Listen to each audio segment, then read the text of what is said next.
क्यों उनको जमानत नहीं हुई? हार के पहली बार भारत के अंदर ऐसा हुआ होगा कि कोर्ट ने बोला दोबारा मेरे पास इस जमानत याचिका को लेकर के मत आना कोर्ट में, पहली बार। विपक्षी बोल रहे हैं कि लगातार मोदी जी एजेंसियों का सहारा लेके विपक्षियों को जेल में डाल रहे हैं। तो मैडम सबसे पहले तो राहुल गांधी जी को डालना चाहिए था, सोनिया गांधी को डालना चाहिए था,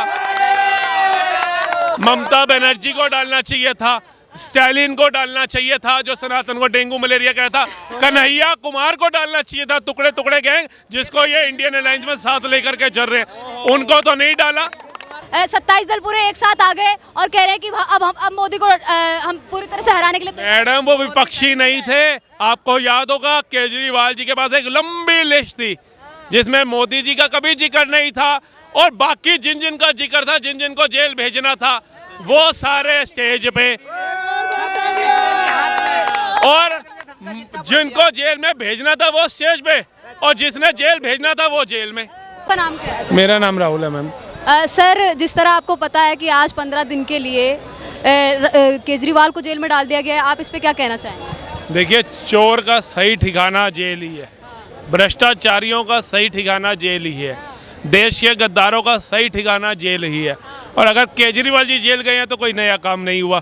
अगर देश के साथ गद्दारी करोगे, देश की जनता के साथ गद्दारी करोगे, देश के हित का पैसा जो है वो शराब माफियाओं को दोगे, शराब घोटाले में आप अंदर गए हो, कोई राष्ट्रवाद के अंदर आप अंदर नहीं गए हो, तो जो कोर्ट ने निर्णय लिया है वो बहुत प्रशंसाजनक है और ऐसे भ्रष्टाचारियों के साथ ऐसा काम होना चाहिए। कल तक आम जनता जेल में जाती थी, पहली बार ऐसा हो रहा है कि देश के गद्दार नेता, भ्रष्टाचारी नेता वो जेलों में जा रहे हैं, तो बहुत ही प्रशंसनीय काम हुआ ये। केजरीवाल को इस्तीफा देना चाहिए, वो इस्तीफा को क्यों नहीं दे रहे? बिल्कुल, ये तो चुंबक और लोहे की कहानी हो गई कि चिपक के ही आप बैठ गए।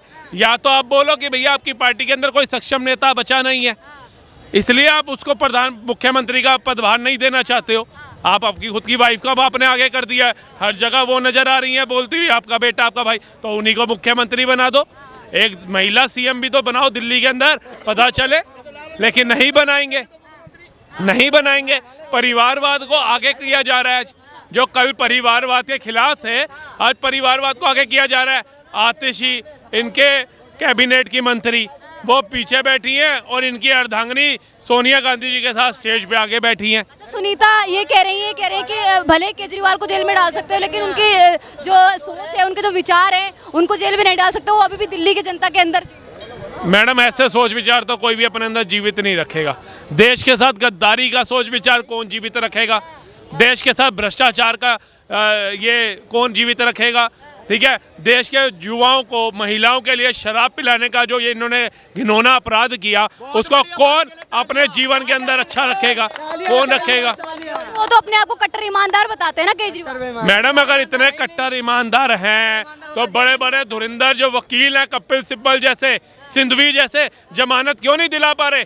क्यों इतने सालों से इनके शिक्षा मंत्री, स्वास्थ्य मंत्री संजय सिंह क्यों अंदर है? क्यों उनको जमानत नहीं हुई? हार के पहली बार भारत के अंदर ऐसा हुआ होगा कि कोर्ट ने बोला दोबारा मेरे पास इस जमानत याचिका को लेकर के मत आना कोर्ट में, पहली बार। विपक्षी बोल रहे हैं कि लगातार मोदी जी एजेंसियों का सहारा लेके विपक्षियों को जेल में डाल रहे हैं। तो मैडम सबसे पहले तो राहुल गांधी जी को डालना चाहिए था, सोनिया गांधी को डालना चाहिए था, ममता बनर्जी को डालना चाहिए था, स्टालिन को डालना चाहिए था जो सनातन को डेंगू मलेरिया कह रहा था, कन्हैया कुमार को डालना चाहिए था, टुकड़े टुकड़े गैंग जिसको ये इंडियन अलायंस में साथ लेकर के चल रहे हैं, उनको तो नहीं डाला, इनको क्यों डाला? अच्छा, कल पूरे रामलीला मैदान में विपक्षी एक साथ आ गए, कह रहे अब 27 दल पूरे एक साथ आ गए और कह रहे हैं कि अब मोदी को हम पूरी तरह से हराने के लिए। मैडम, वो विपक्षी नहीं थे, आपको याद होगा केजरीवाल जी के पास एक लंबी लिस्ट थी जिसमें मोदी जी का कभी जिक्र नहीं था और बाकी जिन जिन का जिक्र था, जिन जिन को जेल भेजना था वो सारे स्टेज पे, और जिनको जेल में भेजना था वो स्टेज पे, और जिसने जेल भेजना था वो जेल में।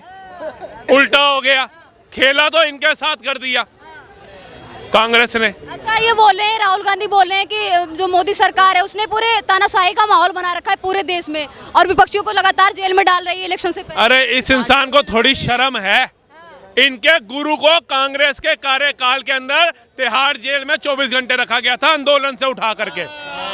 तब तानाशाह, तब लोकतंत्र खतरे में नहीं था। ठीक है, रामदेव के ऊपर लाठियां चलवा दी, तब लोकतंत्र खतरे में नहीं था। केजरीवाल को जेल में जाने के बाद ये सुनीता केजरीवाल है, उनका चेहरा ज्यादा सामने आ रहा है। आपको क्या लगता है अगली सीएम यही है? मेरे को तो लगता है इनको करेंगे ही आगे, तभी राघव चड्ढा जी गायब हैं। अगर वो होते फेस तो आज यहाँ होते। उनकी तो आंखें ही खराब हो गई, वो कह रहे मैं देख ही नहीं पा रहा। वो तो कह रहे मैं देख नहीं पा रहा।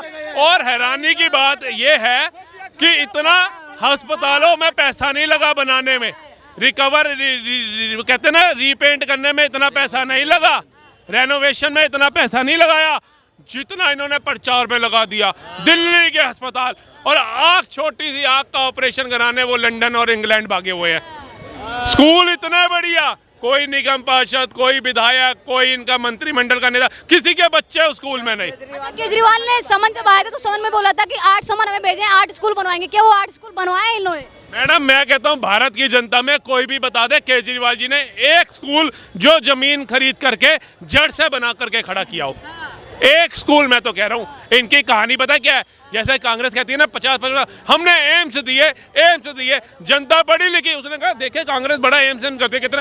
अरे भाई 60 साल में एक एम्स दिया, कुछ भी फ्री नहीं है। अबे 60 साल लगे एक एम्स को, आज 22 एम्स बन गए 10 सालों के अंदर। 6 पिछली सरकार के थे और केजरीवाल ने ये बोला था दिल्ली मॉडर्न विदेशों में भी फेमस है। मॉडर्न इसका जो यहाँ का हो रखा है कि बहुत फेमस हो गई दिल्ली की, बहुत अच्छा यहाँ पे। मैडम अभी एक फॉरेनर खड़ा था, मैं कहा यू नो केजरीवाल, अरे नो, मैं कहा यू नो मोदी, कह रहा या Modi is a great man, Modi है। तो इनका डंका कोई जानता भी नहीं है इनको। 2 स्टेट के बाहर अगर भारत की जनता ही जान जाती ना तो जमानतें जब्त ना होती। वो तो लेकिन बजरंग बली के कट्टर वो हैं, क्या भक्त हैं, अपने आप को कट्टर। मैडम ऐसा भक्त तो मैंने नहीं देखा जो बजरंग बली का अपने आप को भक्त कहता है और मुस्लिमों को गुमराह करने के लिए, उनका वोट लेने के लिए 100 करोड़ रुपया बांट देता है।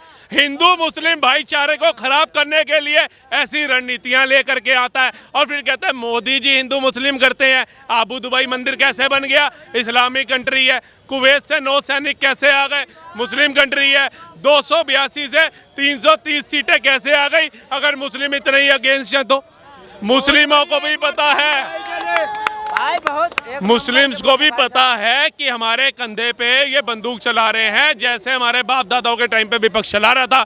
आज का मुस्लिम पढ़ा लिखा है, जो पढ़ा लिखा है वो 303 पे ले गया 282 से, और अब 400 पार भी लेके जाए। क्या लगता है केजरीवाल तिहाड़ जेल में 15 दिन के लिए या फिर इससे आगे के लिए कुछ होगा? मैडम मैंने पहला नेता ऐसा देखा है जो भारत की जनता को ये नहीं कहता कि भैया जुल्म मत करना, चोरी डकैती मत करना, खून खराबा मत करना, तिहाड़ बहुत गलत है। वो कहता मैं पहले भी रहा था, बहुत बढ़िया फैसिलिटी है, बहुत बढ़िया फैसिलिटी। इसीलिए रहे थे, गुंडे थे इसीलिए पहले रहे थे। और वो कहते हैं ना जेल में बैठ के सरकार चलाएंगे, जेल में से तो गैंगे चलती है, लॉरेंस चला रहा है, नीरज भवाना चला रहा है, कौन सी सरकार चलाएगा वो, ये बताइए। एक नहीं छोड़ा तो क्या बात है, जेल में रह के सरकार को चलाया जा सकता है, इस्तीफा नहीं दे जिस तरह से चल रहा है। मैडम एक बात बताओ ना, आप तो कट्टर ईमानदार और हम तो सपना देख रहे थे भाई। भारत के इतिहास में हमारे पढ़ते थे कि भैया सारे चोर डकैत थे और भारत इतना कंगाल था कि नेहरू जी अपना सिगार तक विदेश से मंगाते थे। बहुत बढ़िया, क्या बात, कपड़े ड्राई क्लीन होने बाहर जाते थे, इतना गरीब था देश है। और बर्थडे राहुल गांधी जी हवाई जहाज में केक काट रहे होते थे। भारत की जनता ने पेस्ट्री नहीं देखी होगी और बाबूजी केक काट रहे होते थे हवाई जहाज में।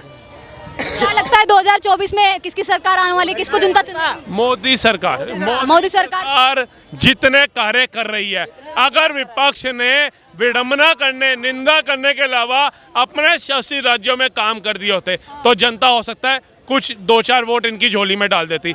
बट दलित जातिवाद, हिंदू मुस्लिम, इससे ऊपर विपक्ष ने कोई काम नहीं किया। हाल ही में कर्नाटका में 100 करोड़ वक्फ बोर्ड को दिया, मंदिरों पर टैक्स बढ़ा दिया, तो इससे क्या है, हिंदू मुस्लिम भाईचारा खराब करो। क्या लग रहा है 15 दिन तक की भी जिस तरह बोला जा रहा है कि जेल में रहेंगे केजरीवाल और वो इस्तीफा भी नहीं दे रहे, तो क्या लगता है कि दिल्ली की सरकार को कैसे हाथों में लिया जाएगा, कौन चलाएगा, क्या भविष्य होगा दिल्ली? देखिए दिल्ली को अगर किसी ने हाथों में लेना है वो पहले तो सक्षम होना चाहिए। दिल्ली की जनता इतना बड़ा धोखा खा चुकी है, नायक पिक्चर का अनिल कपूर समझा था, ये अमरीश पुरी के भी बाप निकले।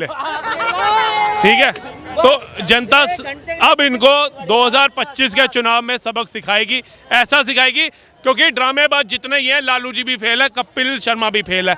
ये जब इलेक्शन लड़े ना, इनको लगा अन्ना आंदोलन से निकला हूं, मैं सरकार बनाऊंगा। जिस कांग्रेस को जेल भेजने के लिए आए थे उसी से समर्थन मांग रहे थे, उसने समर्थन देने से मना कर दिया। फिर साठगांठ हुई, दे दी, उसके बाद बैठ गए आंदोलन पे, रिजाइन दे दिया, जनता को मूर्ख बना दिया।